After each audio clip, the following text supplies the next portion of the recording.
বাংলাদেশের মানুষের কিছু কিছু উগ্রতা আছে ধর্মকেন্দ্রিক বিষয় নিয়ে। যেমন ধরেন দেলার হোসেন সাইদি সাহেবকে চাঁদে দেখা গেল, এই যে একটা প্যানিক, চাঁদে কি কেউ দেখেছে? কিন্তু ওই যে চিলে কান নিয়ে গেল, কানে হাত দেওয়ার আগে চিলের পিছে ছুটা। 2026-এর যে নির্বাচন 12 ফেব্রুয়ারি, সেটির কিন্তু দুটি বয়ানের উপর নির্বাচন হয়েছে। একটা হলো মববাজের দল, আর তারা চেষ্টা করেছিল বিএনপিকে চাঁদাবাজের দল। তো সংসদে তো একটা সভ্য জায়গা, সেখানে তর্ক বিতর্ক আমরা দেখছি ওয়াকআউটের মধ্যে সীমাবদ্ধ আছে। 300 জন এমপি আছে, কাজেই জনপ্রতিনিধিত্বের কিন্তু কোনো গ্যাপ নেই এবং প্রশাসন এখন কিন্তু ফুল ফোর্সে কাজ করছে।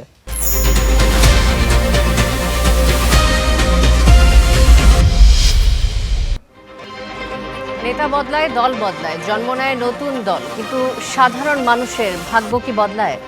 আশ্বাস আর প্রতিশ্রুতির ভিড়ে আমরা খুঁজব বাস্তবতার প্রতিফলন। আমাদের কাজ প্রশ্ন করা, দেশ ও মানুষের স্বার্থে প্রশ্ন করেই যাব। থাকবে মত ও ভিন্ন মতের শ্রদ্ধা। স্টার নিউজ কড়া আলাপের সঙ্গে শান্তা শারলিন।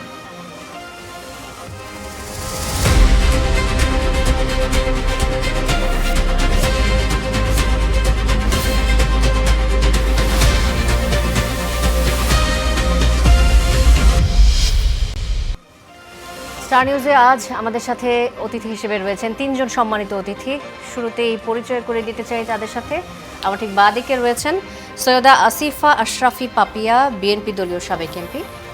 আমার সাথে রয়েছেন শাহেদ আলম, সাংবাদিক, এবং রয়েছেন তাসিন রিয়াজ, যুগ্ম সদস্য সচিব, জাতীয় নাগরিক পার্টি। আপনাদের তিনজনকে স্বাগত জানাচ্ছি আজকের কড়া আলাপে।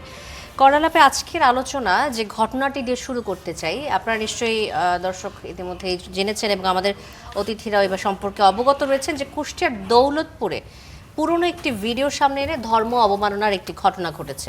ধর্ম অবমাননার অভিযোগ তুলে গতকাল শনিবার বেলা 2:30টার দিকে এক পীরকে পিটিয়ে এবং কুপিয়ে হত্যা করা হয়। তার দরবারে ব্যাপক ভাঙচুর, অগ্নিসংযোগ করা হয়েছে। মব কালচার শেষ। বিএনপি সরকার গঠনের পরপরই এই ঘোষণাটি দিয়েছিল নতুন স্বরাষ্ট্রমন্ত্রী সালাউদ্দিন আহমেদ। অন্তর্বর্তী সরকারের এই যে 1.5 বছর একের পর এক মব সন্ত্রাসের আমরা ঘটনা দেখেছি, সেই ঘটনাগুলোর অবসানের কথা তিনিই আমাদের বলেছেন, স্বরাষ্ট্রমন্ত্রী সালাউদ্দিন আহমেদ। তারপরও সেই কথার 2 মাস পরেই আমরা দেখলাম শুক্রবার রাজধানীর শাহবাগে মব সৃষ্টি করে কয়েকজন নারী পুরুষকে সমকামী, ট্রান্সজেন্ডার এমন আখ্যা দিয়ে তাদের উপর হামলা করা হয়। তার উপর কুষ্টিয়ার দৌলতপুরের এই ঘটনাটি ঘটল। এই যে মব সন্ত্রাসের ঘটনা, অন্তর্বর্তী সরকার এবং এই বিএনপি সরকার, দুই সরকারের আমলে কোনো পার্থক্য কি আপনি দেখেন? আপনার মনে হচ্ছে যে তখনকার মব নিয়ে অন্তর্বর্তী সরকারের যে অবস্থান ছিল, এখনকার বিএনপি সরকারের অবস্থানের কোনো পার্থক্য আপনি দেখেন? এখানে হচ্ছে কি, তখন অন্তর্বর্তীকালীন সরকারের সবাই যেগুলো হয়েছে, উপদেষ্টাদের কেউ না কেউ ইন্ধন দিছে, অথবা এই উপদেষ্টাদের সঙ্গে যে সমস্ত রাজনৈতিক সংগঠন রিলেটেড তারা তাদের মন মতো এগুলো করেছে। কিন্তু আপনার এই যে ঘটনাটা ঘটেছে ইয়েতে ফিলিপনগরে, কুষ্টিয়া দৌলতপুরে যে ঘটনাটা, এটা মাজার কালচারের একটা বিষয়। তো যার যার বিশ্বাস তার কাছে, এবং আমাদের মাননীয় প্রধানমন্ত্রী প্রথমে বক্তৃতায় বলছেন যে ধর্ম, বর্ণ, গোষ্ঠী যে থাকবে, যার যার প্রত্যেকের প্রতি আমাদের রেসপেক্ট থাকবে, একজনের দ্বারা আরেকজন যাতে আমরা আঘাতপ্রাপ্ত না হই সে ব্যাপারে আমরা সচেতন হব। কিন্তু বাংলাদেশের মানুষের কিছু কিছু উগ্রতা আছে ধর্মকেন্দ্রিক বিষয় নিয়ে। যেমন ধরেন দেলার হোসেন সাইদি সাহেবকে চাঁদে দেখা গেল, এই যে একটা প্যানিক, চাঁদে কি কেউ দেখেছে? কোনো প্রত্যক্ষদর্শী কি আছে? কিন্তু ওই যে চিলে কান নিয়ে গেল, কানে হাত দেওয়ার আগে চিলের পিছে ছুটা। তো এখন 2 মাসের ভিতরে এই 2-1টা ঘটনা ঘটলো। আর অন্তর্বর্তীকালীন সময়ে প্রতিনিয়তই এটা ঘটছিল এবং ব্যক্তি বিশেষ, এই ব্যক্তির বিপক্ষে এগুলি হচ্ছিল। যে একজন ব্যক্তি হয়তো টকশো করলো, একটা প্রেস কনফারেন্স করলো, মুক্তিযুদ্ধের সপক্ষে একটা কথা বললো, সাথে সাথে যেমন ফজলু ভাইয়ের ঘটনাটা, ফজলু ভাইয়ের ব্যাপারে যে ঘটনা ঘটেছে, বাড়ির সামনে বসে শুরু করে দিল চিল্লাচিল্লি, চাচামিচি, এগুলি। তো এখন 2 মাসের ভিতর এই যে ঘটনাটা ঘটালো, এই ঘটনার পাশটাতে আমি মনে করি যে একটা সুগভীর ষড়যন্ত্র এবং চক্রান্ত আছে। মানে আপনার কি দুটা সরকারের আমল যদি আপনি তুলনা করেন, আপনার কাছে মনে হচ্ছে যে 2 মাসের মধ্যে এটা আসলে তেমন কোনো বড় ঘটনা না, মনে যে হচ্ছে কোনো না? ঘটনাকে আমি ঘটনা হিসেবেই স্বীকৃতি ট্রিট করব, এবং ঘটনাকে আমি কোনোটাকে ছোট করে দেখব না। এবং যে ঘটনাই ঘটুক, এটা তড়িৎ গতিতে পুলিশ প্রশাসনকে একটা অ্যাকশন মানে প্রকৃত ঘটনার সাথে কারা জড়িত একটা ক্লু বাইর করতেই হবে। একটা পূর্বের ঘটনাকে কেন্দ্র করে এরকম একটা ঘটনা ঘটে গেল, একজন হত্যা হলো, তো এইটা তো ধরেন যে ব্যক্তির পছন্দ অপছন্দ যাই থাক, যারা মাজার সংস্কৃতির সাথে জড়িত তাদের কাছে ওটা তো অনেক সম্মানের, অনেক শ্রদ্ধার, অনেক পছন্দের। তো তার মূল্যবোধের উপর আঘাত হানার রাষ্ট্রের নাগরিক হিসেবে আমার তো কোনো এখতিয়ার নাই প্রথমত। আর সরকার এটা নির্মূল করার প্রতিশ্রুতিবদ্ধ। তো এই 2 মাসের ভিতরে যে ঘটনাটা ঘটলো, এটা অন্তর্বর্তীকালীন সরকার সমর্থন দিয়ে ঘটিয়েছে। আমরা তো এই ক্ষেত্রে ইনভলভমেন্ট না, যে আমাদের কোনো দলের ছেলেরা কি কেউ সরাসরি ওখানে ইনভলভ হয়েছে। সরকার তাহলে কি ব্যবস্থা নিল? সরকার এই যে গতকালকে ঘটনাটি বেলা 2:30টার দিকে হয়েছে, এখন পর্যন্ত আমরা কোনো গ্রেফতারের ঘটনা দেখিনি, কাউকে গ্রেফতার করা হয়নি, এবং পুলিশ সদস্য যারা উপস্থিত ছিল তারাও আসলে ততটা তৎপর ছিল কিনা বা পেরেছে কিনা, নাহলে তো ওই সময়ের বিশৃঙ্খলা কন্ট্রোল করতে পারতো, তারা পারেনি। পুলিশ সবসময় পুলিশ যে সরকারের আমলেই বলেন না কেন, এরা যে কোনো জিনিস ঘটনা ঘটে যাওয়ার পরে হচ্ছে তারা যায়, তারপর তাদের ইনভেস্টিগেশন অনেক সময় লাগে। এতে মানুষের তখন আলোচনা সমালোচনার জন্ম নেয়, সরকারের ব্যর্থতা সফলতা এগুলো নিয়ে প্রশ্ন উঠে যায়। তো এই জন্য পুলিশ কি আসলে পুলিশি কালচার থেকে বেরোতে পেরেছে? আমি রাজনৈতিক যে কালচারটা ছিল সেটা থেকে বেরোয় আসার চেষ্টা করছি, বেরোয় আসার প্রত্যয় ব্যক্ত করছি। আর পুলিশ কি পুলিশের জায়গা থেকে বেরোছে? আমার যেটা ধারণা মতে এটা পুলিশের জায়গা থেকে বেরোয় আসতে পারেনি। আচ্ছা, ঠিক আছে, যেই তিমিরেই ছিল সেই তিমিরেই। তবে যাই হোক, এই ঘটনাটা সুষ্ঠু তদন্ত সাপেক্ষে দোষী ব্যক্তিদের বিচারের সম্মুখীন এবং তাদের আইনগত ব্যবস্থা তাদের ব্যাপারে গ্রহণ করা উচিত এবং অবিলম্বে উচিত। কারণ এটাও তো যার যার একটা মত, যার যার দর্শন, যার যার বিশ্বাস, এই জায়গায় আঘাত হেনে। যেমন আপনি তাবলিগ জামাতের কথাই ধরেন, তাবলিগ জামাত 2 পক্ষ হচ্ছে। টঙ্গীতে দেখেন এক পক্ষে 7 গ্রুপ আর এক গ্রুপ মিলে মারামারি করে মরে গেল। প্রতি বছরই এই ঘটনাগুলো ঘটছিল। এখন এইখানে সরকারের ব্যর্থতা কি বলবেন, আর তাদের অবিশ্বাসের দোলাচলটাই কি বলবেন?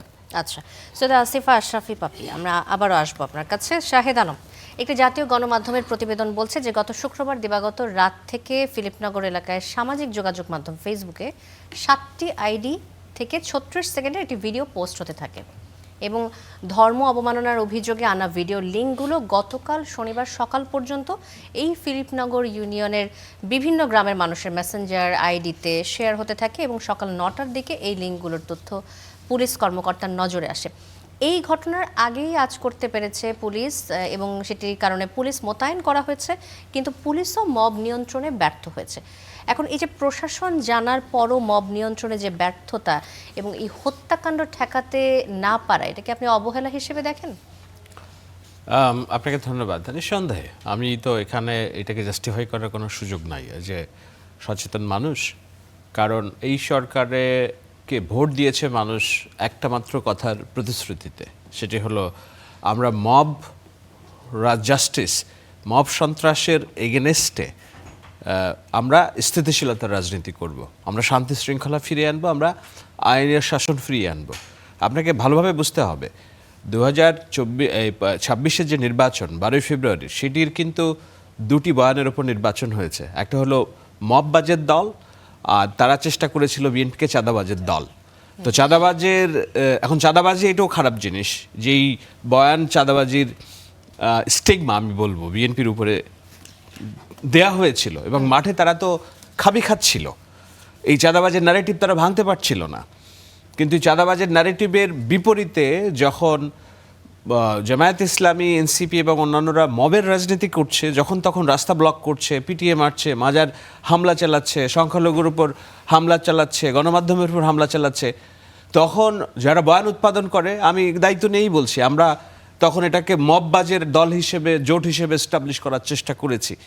মানুষ দেখেছে যে চাঁদাবাজ কতখানি ক্ষতিকর আমার জীবনে, নাকি আমার বেঁচে থাকাটাই সবচেয়ে বড় প্রায়োরিটি। যারা অন্যরা মববাজি করছে আর একজন চাঁদাবাজির অভিযোগ, মানুষ বেঁচে থাকার অধিকারটাকে সামনে নিয়ে এসেছে যে না, আমি মবতন্ত্র চাই না, আমি শান্তি চাই, আমি আইনের শাসন চাই। সেইটার ওয়াদা করেছে এই সরকার।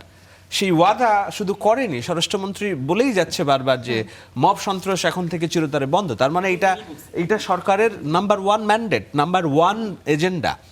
সেই জায়গায় একজন ব্যক্তি, regardless of his political beliefs and religious belief, সে এরকম পুরাতন দিনের একটা ভিডিও ভাইরাল করে, এটা তো অর্কেস্ট্রেটেড, এটা ম্যানুফ্যাকচার্ড কন্টেন্ট কমিউনিকেশনসের ভাষায়, মানে এটা বিশেষ উদ্দেশ্যে তাকে হত্যা করার, এখন পেছনে থাকতে পারে, জায়গা দখল হতে পারে, ওই মাজার দখল হতে পারে, পূর্বশত্রুতা হতে পারে, এগুলাকে যখন আপনি কারণ দেখিয়ে একটা অকারেন্স ঘটাবেন, সেটার জন্য যে অর্কেস্ট্রেটেড মিডিয়া প্রোপাগান্ডা ক্যাম্পেইন, এটাকে বলে ম্যানুফ্যাকচার্ড কন্টেন্ট।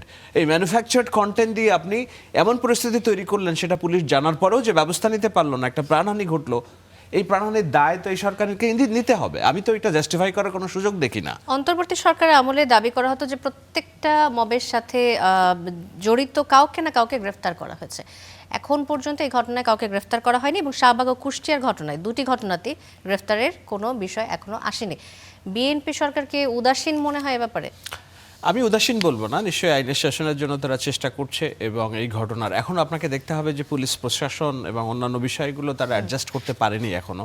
অ্যাডমিনিস্ট্রেশন সাজানোর যে কাজ, তাদের নিজেদের কনফিডেন্সের যেসব মানুষ দিয়ে করা দায়কা, সেইগুলো এখনো হয়নি প্রপারলি। এখনো আপনাকে দেখতে হবে যে এইসব অ্যাপারেটাসগুলো তো আমাদের সোসাইটিতে নতুনের জন্ম না, গত 2 বছর ধরে এরা রাজত্ব করেছে, এবং রাজত্ব করার পর বিএনপিকে পলিটিক্যালি বিপদে ফেলার জন্য যেসব অনুষঙ্গ আছে, এলিমেন্টস আছে, তারা তো অ্যাক্টিভ, স্টিল অ্যাক্টিভ।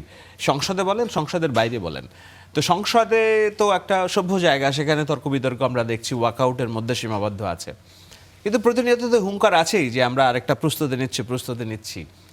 সেই জায়গায় মাঠে তাদের যে সাজানো গোছানো অ্যাডমিনিস্ট্রেশন এবং জামায়াতি ধ্যান ধারণার পুলিশের যে কন্ট্রোল ছিল, তারাও হয়তো সাবোটাজ করার প্ল্যান করছে এই গভর্নমেন্টকে, নতুন গভর্নমেন্টকে এটাকে বিপদে ফেলার জন্য। কিন্তু সেটা যদি আমি বলে দায় কাটানোর চেষ্টা করি, সেটা আমার অথেন্টিক জার্নালিজম হবে না। মূল জিনিসটা হলো সরকার, এখানে একটা প্রাণহানি ঘটেছে এবং এটার দায় আমি কোনোভাবে এড়াতে পারবো না। এখন পেছনে যারা কারণ আছে, আপনি মামলা তাড়াতাড়ি নেবেন, নিহতকে ক্ষতিপূরণ দিবেন, যারা এখানে দায়িত্বপ্রাপ্ত আছে তাদের তরফ থেকে পরিবারের কাছে যাবেন, সমবেদনা জানাবেন। That is how it should be a good রাজনীতি। আপনাকে দেখতে হবে এটার পেছনে খুবই সেন্সিটিভ একটা বিষয় আছে, কোরআন অবমাননা। এর চেয়ে সেন্সিটিভ বাংলাদেশের মতো সিংহভাগ মুসলিমের দেশে আর নেই। তো সেইটাকে যখন ইস্যু করে সামনে নিয়ে আসা হয়, একেবারে চরম বিচক্ষণ মানুষটাও যদি সরকার পরিচালনায় থাকে, তাকেও খুব সাবধানে পা ফেলতে হয় এখানে।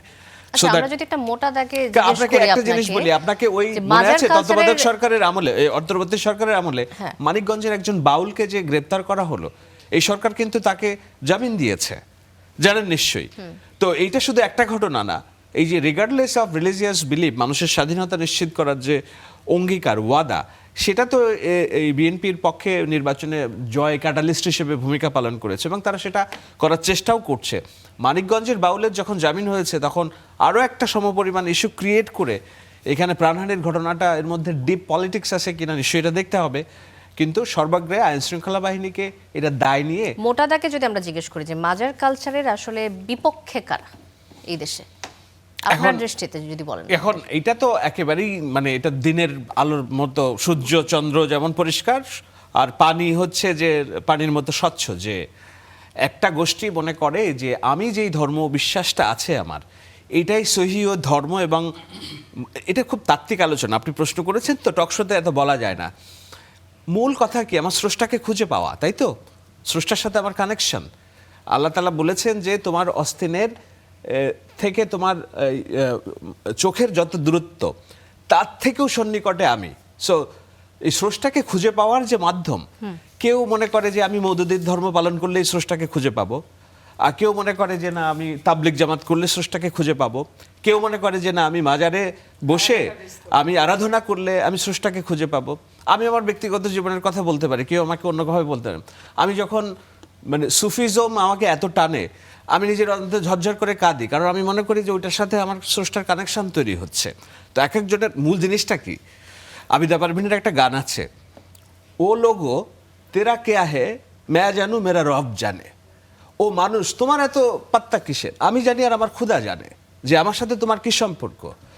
কিন্তু এইটাকে যারা জবরদস্তি করে বলে যে না এইটাই আমার মওদুদিবাদেই হচ্ছে একমাত্র উপায় স্রষ্টাকে পাওয়ার, যেটাকে আবার দেশের সিংহভাগ ইসলামিক স্কলাররা বলে যে না এটা একটা নাফরমানি, এটা একটা মুনাফেকি, এটা হারাম, তারা মনে করে তাদেরটাই সহি। তাবলিগ যারা করে তারা মনে করে তাদেরটাই সহি। এই যে দ্বন্দ্ব, সেই দ্বন্দ্বে তো আমরা মুসলিমরাই নানানভাবে দ্বিধা বিভক্ত, সেইখানে একজনকে অবিশ্বাসী, কোরআন অবমাননা করে আখ্যা দিয়ে পিটিয়ে মারা, এর চেয়ে বড় বেধর্মী কাজ আর কোন দেশে হতে পারে, কোন ধর্মে হতে পারে? জি শাহেদ আলম, আবার আসবো আপনার কাছে। তাহসিন রিয়াজ, কুষ্টিয়ার দৌলতপুরে এই যে পীরের দরবারে অগ্নিসংযোগ ও পীরকে হত্যার ঘটনায় যে নিন্দা ও প্রতিবাদ জানিয়েছে আপনাদের দল জাতীয় নাগরিক পার্টি, এই হামলার উস্কানিদাতা, পরিকল্পনাকারী এবং হামলার সাথে জড়িতদের যথাযথভাবে শাস্তি দাবি করে, চিহ্নিত করে আইনি ব্যবস্থা গ্রহণের দাবি জানিয়েছে তারা। এখন অন্তর্বর্তী সরকারের আমলে বেশ কয়েকটি মবের ঘটনা আমরা দেখেছি, তখন কোনটা মব, কোনটা জনতার ক্ষোভের বহিঃপ্রকাশ, সেটা নিয়ে আসলে আপনাদের ভিন্ন ভিন্ন মত ছিল। এখন এই কুষ্টিয়ার ঘটনাটি এবং শাহবাগের সমকামী ট্রান্সজেন্ডার আখ্যা দিয়ে যে হামলা, এটাকে আপনারা মব মনে করছেন, তখন কি ওগুলোকে মব মনে হয়নি? আমি পার্টিকুলারলি যদি আপনাকে জিজ্ঞেস করি, আপনি আমাকে এমন একটা ঘটনা দেখান, এই ধরনের সেনসিটিভ ঘটনা, ইভেন যে বাউলের ঘটনাটা বললো সেখানে আমরা প্রতিবাদ জানিয়েছিলাম। যেগুলো স্পেসিফিক ঘটনা, যেগুলো জনরোষ না, দেখেন শাহেদ আলম ভাই আছেন, পাপি আপার আছেন, তারা এই পলিটিক্যাল মানে যেই নলেজ তাদের বেটার দেন মি, তারা এইটাকে ডিফারেন্সিয়েট করতে জানেন যে কোনটা জনরোষ, কোনটা মব। অ্যান্ড আমি অনিয়ারে বসেই বলছি আপনাকে, এ ধরনের সেনসিটিভ যতগুলো ঘটনা ঘটেছে এনসিপি প্রতিবাদ জানিয়েছে। আর আপনি যে পার্টিকুলার ঘটনাটা, এনসিপি প্রতিবাদ জানিয়েছে কিভাবে? এই যে এখন যে আমরা একটা প্রতিবাদ দেখলাম আপনাদের দল থেকে কেন্দ্রীয়ভাবে, এরকম প্রতিবাদ জানিয়েছে না অন্তর্বর্তী সরকারের সময়? আমি তো বলছি জানিয়েছে। একটা উদাহরণ দেবেন? আমি আপনাকে বাউলের উদাহরণটাই তো বললাম। আপনি আমাকে প্রশ্ন করেন, আমি আপনাকে উদাহরণ দেই, কোনো সমস্যা নেই, আপনি আমাকে প্রশ্ন করতে পারেন। আমি তো বলছি আমরা প্রতিবাদ জানিয়েছি। আর দেখেন মবের কথা বলছি, তো আমি আসলে পলিটিক্যাল ডিসকাশনে ঢুকতে চাচ্ছিলাম না, বিকজ এই ঘটনাটার সাথে পলিটিক্সের বাইরেও একটা বড় ইস্যু জড়িত, যেটা বলেছেন ওনারা ইতিমধ্যে, যেখানে রিলিজিয়াস সেন্সিটিভিটি জড়িত। কাজে সবগুলো ঘটনাটাকে পলিটিক্যালি যে রূপ দেওয়া, ওই রূপ দিলে কি হয়, অ্যাকচুয়াল ঘটনাটা আড়াল হয়ে যায়। আমি ঢুকতে চাচ্ছিলাম না, অ্যাজ আপনি পলিটিক্যাল কোশ্চেনটা করেছেন, আমি উত্তরটা দিলাম। দ্বিতীয় আরেকটা মানে উত্তর দিয়ে আমি জাস্ট এখান থেকে স্কেপ করে মূল আলোচনাটাতে যাব। দ্বিতীয় আলাপটা আমি বলি, দেখেন ওই সময়গুলোতে আপনি যদি মবের ধারণাটা যদি আপনি জানতে চান, খুঁজতে চান, আমি আপনাকে বলি, আপনি এখন একটু গুগল করেন, আপনি দেখেন থানা থেকে কারা তাদের দলীয় কর্মীদেরকে ছাড়িয়ে নিয়ে এসছে, নিউ মার্কেট থানা, লালবাগ থানা থেকে শুরু করে আদার্স, আপনি গুগল করলেই পেয়ে যাবেন। And there are many incidents. দক্ষিণ সিটি কর্পোরেশন আটকায় রাখা, এই যে রাস্তা আটকানোর কথা বলা হচ্ছে, এরপর হচ্ছে উপদেষ্টার বাসভবন আটকায় রাখা, দেয়ার আর মেনি ইনসিডেন্টস। কাজেই ওই ইনসিডেন্টসগুলোকে দিয়ে আপনি যদি কম্পেয়ার করেন, আমার কাছে মনে হয় যে এই মূল আলোচনাটা ঠেকে থাকবে, মূল আলোচনাটাতে আমাদের ফোকাস করা যাবে না। এবার আসেন মূল আলোচনায়। আপনি সবাইকে একটা প্রশ্ন করেছেন যে এই ঘটনাটাকে তারা কিভাবে দেখছে। আমি এই আজকে গভর্নমেন্টের অলমোস্ট 3 মান্থস, আমি এই ঘটনাটাকে রাষ্ট্রের স্বরাষ্ট্রমন্ত্রীর ব্যর্থতা হিসাবে দেখছি। কেন স্বরাষ্ট্রমন্ত্রীর ব্যর্থতা হিসাবে দেখছি? শুধু একটা ঘটনা না, আপনি প্রশ্নটা কিন্তু খুব স্পেসিফিক করেছেন, that should be the question. সেটা হচ্ছে যে পুলিশ তো সেখানে অ্যাক্টিভ ছিল। দেখেন ইন্টারিমের সময় ইন্টারিমের একটা অজুহাত ছিল, এই অজুহাতকে আমি কোনোদিন জাস্টিফাই করি না। এটা একটা লেইমেস্ট মানে আপনার একটা অজুহাত তারা সবসময় দিত, সেটা হচ্ছে তাদের প্রশাসন ক্যাপাবল না, ইনক্যাপাবিলিটিস আছে, ডিসফাংশনালিটি আছে। আপনি তো একটা পূর্ণ ক্যাবিনেট নিয়ে আপনার গভর্নমেন্ট চালাচ্ছেন, ফুল ক্যাবিনেট নিয়ে গভর্নমেন্ট চালাচ্ছেন না। আপনার এখানে এখন মোটা দাগে 300 জন এমপি আছে, কাজেই জনপ্রতিনিধিত্বের কিন্তু কোনো গ্যাপ নাই, এবং প্রশাসন এখন কিন্তু ফুল ফোর্সে কাজ করছে। আপনি দেখবেন প্রশাসনের উৎসাহ উদ্দীপনা নিয়ে আমি কিছুদিন আগে সালাউদ্দিন ভাইকে, মাননীয় স্বরাষ্ট্রমন্ত্রীকে কিন্তু ব্রিফ করতে দেখছি যে তারা এখন অনেক উৎসাহ উদ্দীপনা নিয়ে। সালাউদ্দিন ভাই আপনি যেটা বলেছেন ইতিমধ্যে, তিনি বলেছেন কি মবের সব কিছু শেষ হলো। এখন সব কিছু শেষ হলো আপনি মুখে বলেন, তারপরের দিন যদি আমরা দেখি এইভাবে করে একজন মানে রিলিজিয়াস একটা অ্যাক্টিভিটি, যে অ্যাক্টিভিটিকে পুরো দেশকে যে অ্যাক্টিভিটি নাড়ায় দেয়, তাহলে তো সেটা আপনার ব্যর্থতা। এবং শুধু তা না, আমি আপনাকে একটু উদাহরণ দিয়ে বলি। দেখেন আজকে একটু প্রথম আলোটা খুলে আপনি দেখবেন 12 এপ্রিল তো আজকে না, 12 এপ্রিল 2026 প্রথম আলো একটা রিপোর্ট করেছে। সেখানে কি বলেছে বিগত 3 মাসে 36 জন সহিংসতায় মারা গিয়েছে। প্রথম আলো বলেছে গণপিটুনিতে 49 জন মারা গিয়েছে। প্রথম আলো বলেছে 670 জন নারী এবং শিশু এই বিভিন্ন ধরনের সহিংসতায়, পার্টিকুলার সহিংসতাগুলোতে আহত হয়েছে। এখন দেখেন গত 3 মাসে জি 3 মাসে সরকার গঠন করেছে মনে হয় 1.5 মাস। ইটস ওকে, তাহলে 1.5 মাসের অর্ধেক দায়িত্ব আপনি নেবেন শাহেদ ভাই। আমি একটু বলি, ধরেন এই যে ভাই যে যুক্তিটা দিলেন যে 1.5 মাস, তাইলে এখন ভাগ করে দেই, অর্ধেক দেই। এটা তো অর্ধেক সহিংসতার মাত্রা অনেক বেশি ছিল। এক্স্যাক্টলি, আমি বলি শাহেদ ভাই, এটা আমি ওইটা আমার মৌলিক আলাপটা কোথায়? মৌলিক আলাপটা হচ্ছে 1.5 মাসের কি কোনো দায় নাই আপনার? আমি আপনাকে আরেকটা উদাহরণ দিয়ে বলি, যুগান্তর খুলে দেখেন ফরিদপুরে কি বলা হয়েছে। যুগান্তরের রিপোর্ট, ফরিদপুরে আপনার ফ্যামিলি কার্ডকে কেন্দ্র করে একজন নারীকে ধর্ষণ করা হয়েছে, বিধবা নারীকে ধর্ষণ করা হয়েছে। ডিমান্ডগুলো কোথায়? আমরা তো জাস্টিফিকেশন পাচ্ছি না। আমরা তো আচ্ছা, এগুলোর উত্তর খুঁজে পাচ্ছি না। আমি শেষ করি, এখানে একটু প্রশ্ন শেষ করি, চলে একটু আসে, শেষ করি। আগের যে অন্তর্বর্তী সরকারের সময় যে জি। মব সন্ত্রাস, জি। সেটির বিচার পায়নি বলে এখন কি ধারাবাহিকভাবে মব সন্ত্রাস হচ্ছে, এটা আপনার মনে হয়? হতে পারে, নিঃসন্দেহে হতে পারে। আপনার কি মনে হয় আমি বলবো যে এটা না? এটা ওই হতেই পারে, কারণ দেখেন ল এর তো একটা ভাষা আছে, আর যারা ল ব্রেক করে তাদেরও একটা সাইকোলজি আছে। বিচারহীনতাও একটা কারণ হতে পারে সেখানে, কিন্তু আপনি এটার উত্তর কিন্তু দিয়েছেন। আমার কাছ থেকে উত্তর চাচ্ছেন, তো আপনি এই প্রশ্নটা করতে গিয়ে আপনি উত্তর দিয়েছেন, কি বলেছেন দেখেন। ইন্টারিমের সময়গুলোতে আমরা অ্যাটলিস্ট যেটা দেখেছি যে ইমিডিয়েটলি 1 জন 2 জন 3 জন 4 জন 5 জনকে আমরা গ্রেপ্তার হতে দেখেছি। আপনি বলেছেন, আমি না। কাজেই দেখেন আমরা অ্যাটলিস্ট প্রত্যাশা করছিলাম একজনের কাছে, মানে উদাহরণ দিয়ে বলি, একজনের কাছে তার ফোর্স আছে 30 জন, একজনের কাছে তার ফোর্স আছে 130 জন। আপনি কার কাছ থেকে বেটার পারফরমেন্স আশা করেন বলেন তো? ডেফিনেটলি 130 জন যার কাছে আছে। কাজেই সালাউদ্দিন ভাইয়ের যে প্রশাসন, সেই প্রশাসনের কাছে আমরা বেটার কিছু আশা করতেই পারি। যেখানে ইন্টারিম যেই জায়গা থেকে এই গভর্নমেন্টকে টেক ওভার করেছে, আমরা সবাই জানি যে জায়গা থেকে টেক ওভার করেছে একটা সিঙ্গেল ইনস্টিটিউট, সেই ইনস্টিটিউটের ব্রিদিং কোনো ক্যাপাসিটি ছিল না। পুলিশ প্রশাসন তো বাদ, আপনি জানেন যে পুলিশ প্রশাসনকে কাজে ফেরাতে হচ্ছে তাকে 6 মাস ওয়েট করতে হয়েছে। এটা শাহেদ আলম ভাইরা জানেন, তারা ওই সময়গুলোতে লিখছেন। কাজে এরকম একটা ভঙ্গুর যারা প্রশাসন নিয়ে তারা তাদের কার্যক্রম পরিচালনা করলো, আর যারা কিনা ফুল এক্সিলারেশন দিয়ে, ফুল ক্যাবিনেট দিয়ে যারা রাষ্ট্র পরিচালনা শুরু করলো, দুটাকে যদি আপনি এক করে আমাকে প্রশ্ন করেন, তাহলে আমার কাছে কি মনে হয় যে প্রশ্নটা যথার্থ হচ্ছে না। বরং আমার কাছে মনে হয় যে এখানে এই সরকারের আবারও আসবো আপনার কাছে। এই সরকারের জবাবদিহিতাটা অত্যাধিক শাহেদ বেশি। আলম, একবারে 100% এবং আমি আমি আপনার যে কাছে 100% সমর্থন আসছিলাম। করি, এবং আমি চাই যে আপনারা এটা রাজনীতির ইস্যু বানায় সংখ্যালঘু এবং মাজারের যারা আক্রমণ হচ্ছে এদের প্রোটেকশনের জন্য আপনি র্যালি করেন ঢাকা শহরে, সরকারকে চাপ দেন। আমরাও বুঝবো যে না, আপনারা এই যুদ্ধে আমাদের সাথে আছেন। ঠিক আছে শাহেদ ভাই, আমি আপনাদের- আপনার পরামর্শটা টকশোর পরে ডেফিনেটলি নিব। আপাতত যেহেতু আমার সময়টা গুরুত্বপূর্ণ, আমি একটু বলি। বলেন। দেখেন গুরুত্বপূর্ণ আলাপটা কোথায় জানেন? এই যে শাহেদ ভাই যে কথাটা বললেন যে আপনারা এটা করেন, আমি করি বা না করি, does it matter? Even does it matter? দেখেন আমি কিন্তু জনগণের জন্য আমি অ্যাকাউন্টেবল, ডেফিনেটলি অ্যাকাউন্টেবল। কিন্তু রাষ্ট্রের পজিশন যখন আপনি হোল্ড করেন, আপনি যখন রাষ্ট্রের স্বরাষ্ট্রমন্ত্রী, তখন কিন্তু আপনি হাইলি অ্যাকাউন্টেবল। এবং আপনি কিন্তু এই শপথ নিয়েছেন, আমার নিরাপত্তার শপথ, আপনার নিরাপত্তার শপথ, এই শপথগুলো নিয়েছেন, আপনি তাদেরকে আপনি জাস্টিফিকেশন দিবেন। কাজে দেখেন আমরা এই পয়েন্টে আমাদের দৃষ্টিভঙ্গিটা বলি, এই সব পয়েন্টে আমরা কিন্তু সরকারকে সহযোগিতা করতে চাই, আমরা অসহযোগিতা করতে চাই না। এই জন্য আমি কিন্তু ওই পলিটিক্যাল ডিসকাশনের বাইরে গিয়ে আমি কিন্তু একটা কনস্ট্রাকটিভ ডিসকাশন এখানে নিয়ে এসেছি। আমি কিন্তু চাইতাম যে একেবারে ওই যে গোজামেল দিয়ে দোষারোপের যে রাজনীতি, সেই রাজনীতিটা আমরা করতে আসি না এখানে। আমরা এই জন্য বলেছি যে আপনারা স্টেপ নেন, উদ্যোগ গ্রহণ করেন। আমরা যেহেতু প্রতিবাদ জানিয়েছি, আমাদের পক্ষ থেকে যদি কোনো জায়গায় অ্যাসিস্ট্যান্সি প্রয়োজন হয়, আমাদের অ্যাসিস্ট্যান্সি, কিন্তু পলিটিক্যাল স্পিচ দিয়েন না যে একদিন আপনি সব সমস্যা সমাধান করবেন। কারো পক্ষে সম্ভব না, সালাউদ্দিন ভাইয়ের জন্য সম্ভব না, আমাদের জন্য সম্ভব আবার না। আসবো আপনার কাছে। শাহেদ আলম, তাহসিন রিয়াজের কথা থেকে একটা জিনিস পেলাম যে ফুল ক্যাবিনেট নিয়ে যেহেতু এই সরকার বসেছে, তাহলে তাদের পাওয়ারটা অনেক বেশি, তারা সক্ষম এই ঘটনাগুলোকে কন্ট্রোল করতে, যেটা ইন্টারিম গভর্নমেন্টের সময় তাদের পক্ষে সম্ভব ছিল না। একমত কিনা আপনি? না, আমি তো কিছুটা এটা মেক সেন্স যে আপনাকে তো যদি ইন্টারিমের কোনো ব্যর্থতা থেকেও থাকে, অ্যাডমিনিস্ট্রেশন কন্ট্রোল না করা, সেটা তো ছিলই। মানুষ তো আস্থাহীনতায় ছিল, মানুষ মনে করে নাই যে ডক্টর ইউনূসের ইন্টারিম গভর্নমেন্ট তার জানমালের নিরাপত্তা দেওয়ার জন্য সক্ষম। সেই কারণেই তো এত ওভারওয়েলমিং মেজরিটি দিয়ে বিএনপিকে তারা ভোট দিয়েছে, রাইট? তো এখন সেইটার পরেও আমি যেটা বলবো যে ওর শেষ কথাটা, যে এটা যদি বলে যে ওভারনাইট এটা ঠিক হয়ে যাবে, সেটা ঠিক হবে না, কিন্তু একদিনের মধ্যে আমরা কোনো রকম স্টেপ দেখলাম না গভর্নমেন্টের the পক্ষ case. থেকে। এটি আসলে প্রশ্নের জন্ম দেয় যে কেন একদিন পরেও এখন এখনো পর্যন্ত একদিন একজন পরে গ্রেফতার হয়নি। আমি আপনাকে নিশ্চিতভাবে বলতে পারি এটার জন্য স্টেপ নেওয়া হবে। হয়তো 24 ঘন্টা পার হয়েছে, এখনো দৃশ্যমান হয়নি। আমি আগেই বলেছি এইটা যেন তেন বিষয় না, এইটা এলাকার জমি দখল কেন্দ্রিক খুন খারাপি না, এটার সাথে ধর্ম অবমাননার একটা বিষয় আছে।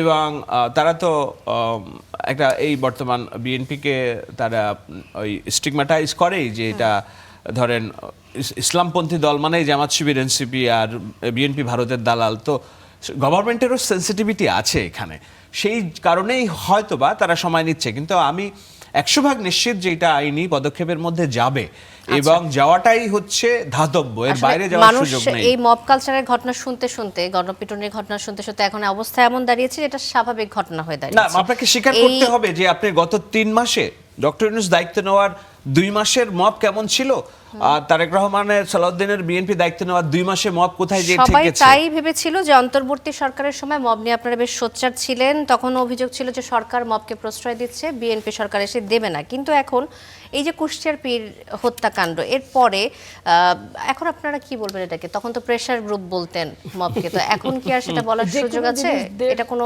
প্রেসার গ্রুপ না মব? সন্ন্যের কোঠে যাবে না মানে এটা মব বলছেন তো। শোনেন, আমি একেবারেই মানে I want to be very practical. যুক্তরাষ্ট্রের মতো দেশে আমি তো 10 বছর থেকেছি, যে কারণেই হোক, চাপে পড়ে হোক আর জীবনের ঝুঁকিতে হোক। তো আমি তো ওখানকার জানি, আপনার ঘরের মধ্যে ঢুকেও মানুষ খুন হয়। স্কুলের মধ্যে, আমি যে এখানে থাকি, আমার অনেক সময় আমার বুকের মধ্যে আমার থাকে যে না, আমার ছেলেটা যে স্কুলে যাচ্ছে, ওখানে তো স্কুলে শুটিং হয়, তাই না? তো এটা তো কোনো কিছু দিয়েই নিয়ন্ত্রণ করতে পারে নাই। তাদের জনসংখ্যা কত? 36 কোটি। 36 কোটি জনসংখ্যা বাস কোথায়? বাংলাদেশ রাষ্ট্রের যে সাইজ, স্থলভূমি, এইটার অন্তত 360 গুণ বড় একটা স্থলভূমি যুক্তরাষ্ট্র, সেখানকার জনসংখ্যা 36 কোটি। আর বাংলাদেশের মানে যুক্তরাষ্ট্রের চেয়ে কত গুণ ছোট একটা ছোট্ট স্থলভূমি, বাংলাদেশের জনসংখ্যা 20 কোটি। তো এই বিশাল জনগোষ্ঠীর মধ্যে আইন শৃঙ্খলা কেন্দ্রিক অবনতি হবে, প্রাণহানি হবে, অকারেন্স হবে, মারামারি হবে, এটাই আমাদের নিয়তি। এটা পৃথিবীর সবচেয়ে সভ্য দেশেও হয়। বিষয়টা হলো আপনি কতখানি কমিয়ে আনবেন, কতখানি আস্থার মধ্যে আনবেন, কতখানি সহনশীলতার মধ্যে আনবেন। সেই আস্থা কম এবং সহনশীলতার মধ্যে আনার যে রাজনৈতিক প্রতিশ্রুতি, সেটা বিএনপি দিয়েছে বলেই মানুষ তাদেরকে ভরসা করেছে। এখন এটা বিএনপির দায়িত্ব এই ধরনের যে ঘটনাগুলো ঘটছে, এইটাকে জিরোতে নিয়ে আসা।